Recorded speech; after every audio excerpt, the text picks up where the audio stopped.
বন্ধুরা, আপনারা সবাই কেমন আছেন? ভালো আছেন, সুস্থ আছেন? এমন কিছু টিপস আমাদের সংসারের কাজে আমরা যদি অ্যাপ্লাই করি, তাহলে সংসারের কাজগুলো অনেকটা তাড়াতাড়ি আমরা কিন্তু করে নিতে পারবো। প্রথম যে টিপসটি শেয়ার করব, অনেক সময় বর্ষাকালে আমাদের টাকা না এইভাবে জলে ভিজে যায়, কিংবা জামা প্যান্টের পকেটে অনেক সময় টাকা থাকে, জামা প্যান্টের পকেটটা সমেত টাকা সমেত আমরা যদি কেচে দিই ভিজে যায়। তো এই টাকাগুলো তোকে রোদ্রেও দেওয়া যায় না, কারণ রোদ্রে মেলে তো আর টাকা রাখা যায় না। তাই সেকেন্ডের মধ্যে আমরা টাকাটাকে শুকিয়ে নিতে পারি। কিভাবে? পেপারের মধ্যে আমি টাকাটাকে দিয়ে ওপরে একটি পেপার ভাঁজ দিয়ে দিলাম।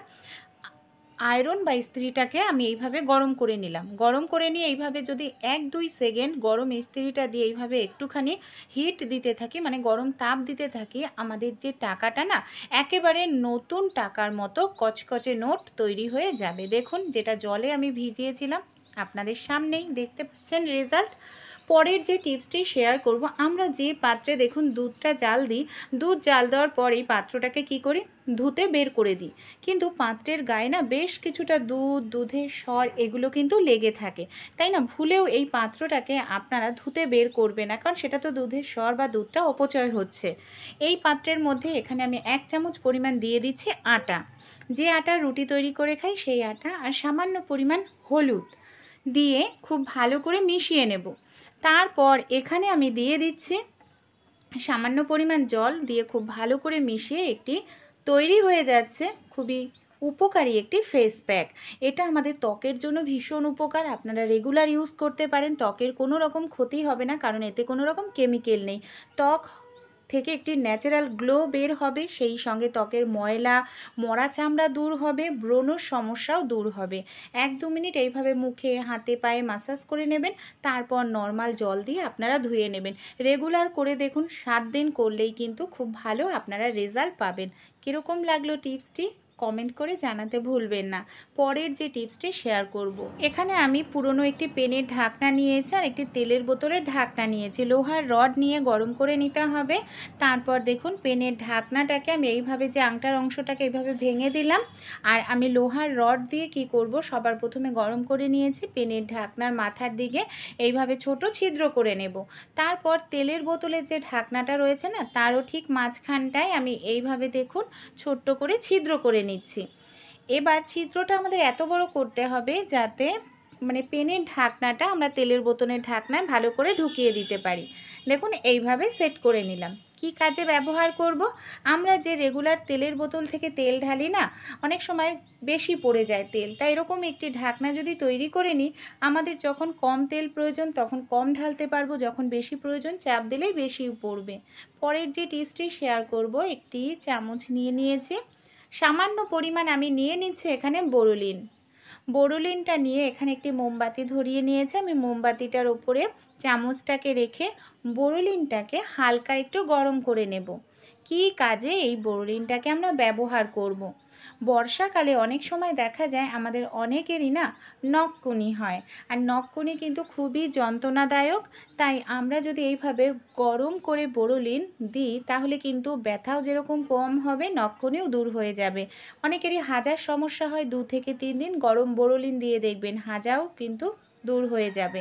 পরের যে টিপসটি শেয়ার করব, এই ধরনের রূপোর যে জুয়েলারিগুলো থাকে না, একেবারে কালো হয়ে যায় ব্যবহার করতে করতে, নোংরা জমে ঘামের কারণে, সামান্য পরিমাণ টমেটো সস দিয়ে 10 মিনিট লাগিয়ে রেখে দেবেন। তারপর পুরনো একটি ব্রাশ দিয়ে এইভাবে ডলে নেবেন। রূপোর যে কোনো পায়ের তোড়া হতে পারে, কিংবা চেন হতে পারে, যে কোনো জিনিস। আমার ছেলের কোমর বিছাটাকেই দেখুন আমি এইভাবে আপনাদের পরিষ্কার করে দেখাচ্ছি। কয়েক সেকেন্ড একটু ডলে নেবেন। তারপর দেখবেন আপনাদের যে রূপোর অলংকারটি একেবারে কালো হয়ে গেছিলো, সেটা কিন্তু নতুনের মতো চকচক করতে থাকবে। রুটি আমরা কম বেশি কিন্তু প্রত্যেকেই অনেক সময় হাত দিয়ে আটা মাখতে গেলে আমাদের হয়তো হাত কেটে যায় বা হাতে চোট লাগে, সেক্ষেত্রে হাত দিয়ে না আমরা আটা মাখতে পারি না। তাই এরকম ধরনের একটি পলিথিন নিয়ে নেবেন, যে পলিথিনগুলো ব্যবহারযোগ্য। সেরকম পলিথিনের মধ্যে দেখুন এখানে আমি কাপ মেপে আটা নিচ্ছি। এইভাবে মেজারমেন্ট করে যদি আটা নেওয়া যায় না, অনেক সময় আটারগুলি কম বেশি হয়, সে সমস্যাটা হবে না। পরিমাণ মতো নুন দিয়ে আটাটাকে মাঝখানে ফাঁকা করে নিচ্ছি। এবার আমি জল দিয়ে দিচ্ছি। আমি যেহেতু মেজারমেন্ট কাপ মেপেই জল দিয়ে আটা নিই, তাই আমার কিন্তু জল কম বেশি হয় না। আমি গরম জল দিয়েছি। আপনারা যদি মেজারমেন্ট কাপ মেপে আটা না নেন তাহলে অল্প অল্প করে জল দিতে পারেন, তাহলে কিন্তু কম বেশি হবে না জল।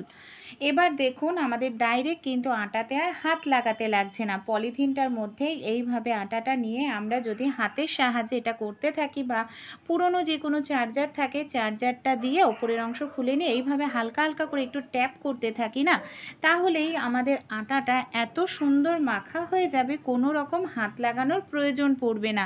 আর এইভাবে যদি আমরা আটা মেখে নিই, অনেক সময় না আমাদের গরম আটা মাখতে অসুবিধা হয়, তাও কিন্তু কোনো রকম অসুবিধা হবে না, এমনকি খুব দ্রুত আপনারা আটা মেখে নিতে পারবেন। দেখুন আমি আটাটা মেখে নিলাম আপনাদের সামনে। এবার আমি আটাটাকে পলিথিন থেকে বের করেও দেখাবো যে এতটা সুন্দরভাবে আটা আমাদের মাখা হয়ে গেছে, দেখতে পাচ্ছেন। আর পলিথিনের গায়েও কিন্তু অনেকটা পরিমাণ যে আপনাদের আটা নষ্ট হবে বা লেগে থাকবে তাও কিন্তু বন্ধুরা নয়, পুরোটা আটাই আমার মাখা হয়ে গেছে। এবার এইভাবে যদি আমরা রুটি তৈরি করি না, এই রুটিটা অনেকক্ষণ পর্যন্ত কিন্তু নরমও থাকবে। ছোট্ট টিপসটি যদি আপনাদের উপকারে আসে, আপনারাও কিন্তু একবার হলেও অ্যাপ্লাই করে দেখতে পারেন। যাদের হাতে সমস্যা আছে তাদেরকেই আমি বলছি না যে প্রত্যেককেই এরকমভাবে আপনাদের আটা মাখতে হবে।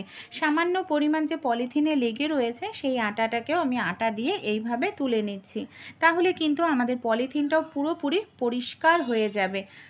চলুন তাহলে আমরা পরের যে টিপসটি আছে বন্ধুরা সেই টিপসটি দেখে নিই। পরবর্তী যে টিপসটি আমি শেয়ার করব বন্ধুরা, সেটা হলো দেখুন আমাদের বাড়িতে যে এই ধরনের পেনের ঢাকনা থাকে না, পেনের কালি শেষ হয়ে গেলে পুরনো হয়ে গেলে ফেলে দিই, তাই ঢাকনাগুলো না ফেলবেন না। অনেক সময় আমাদের বাড়িতে এরকম ধরনের অনেক জামা কাপড় থাকে ছোট বাচ্চাদের, তার এত হয়তো ক্লিপ থাকে না, তাই ছোট ছোট জামা কাপড়গুলো যদি ক্লিপ না দেওয়া হয় খুব সহজেই কিন্তু জামা কাপড়গুলো পড়ে যায় দড়ি থেকে। তাই পেনের ঢাকনাগুলোকেই কিন্তু আমরা জামা কাপড়ের ক্লিপ হিসাবে ইউজ করতে পারি, এমনকি আমাদের অনেক পরিমাণ ক্লিপ কেনার প্রয়োজনও পড়বে না। এই ধরনের নেল পালিশ তো আমরা প্রত্যেকেই ব্যবহার করে থাকি, কিন্তু এই যে নেল পালিশগুলো ব্যবহার করি অনেক সময় দেখা যায় নেল পালিশগুলো না শুকিয়ে যায়, আর নেল পালিশ শুকিয়ে গেলে পুরো বেকার হয়ে যায়, টাকাটা নষ্ট হয়ে যায়। তো এরকম সমস্যা হলে আপনারাও কিন্তু শুকিয়ে যাওয়া নেল পালিশগুলোকে আবার লিকুইড ফর্মে করে নিতে পারবেন। একটি পাত্রের মধ্যে নিয়ে নিচ্ছি আমি গরম জল। গরম জলের মধ্যে আমরা যদি মাঝে মাঝে নেল পালিশগুলোকে এইভাবে একটু 2-3 মিনিট রেখে দিতে পারি না, গরম তাপের কারণে দেখবেন আপনাদের নেল পালিশটা কিন্তু আবার আপনারা ইউজ করতে পারবেন। শুকিয়ে যাওয়া নেল পালিশটা আপনাদের আর ফেলে দিতে লাগবে না। দেখুন কত সুন্দরভাবে ইউজ করছি। তাহলে ছোট্ট টিপসটি ভালো লাগলে অবশ্যই আপনারা কিন্তু অ্যাপ্লাই করে দেখবেন। পরের যে টিপসটি শেয়ার করব, আমরা মহিলারা যখন কাজবাজ করি না আমাদের নখগুলোর মধ্যে নোংরা ঢুকে যায়, আর নোংরা ঢুকে গেলে এরকম কালো হয়ে যায়, দেখতে কিন্তু ভীষণ বাজে লাগে।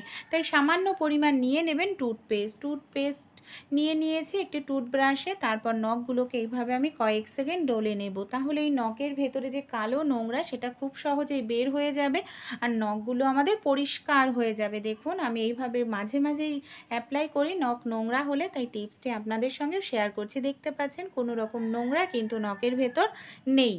পরের যে টিপসটি শেয়ার করব, অনেক সময় আমরা লুচি বেলতে গেলে অনেকটা সময় লেগে যায়, তাই এই ধরনের পলিথিন তো প্রত্যেকের বাড়িতেই থাকে, কেটে নেবেন।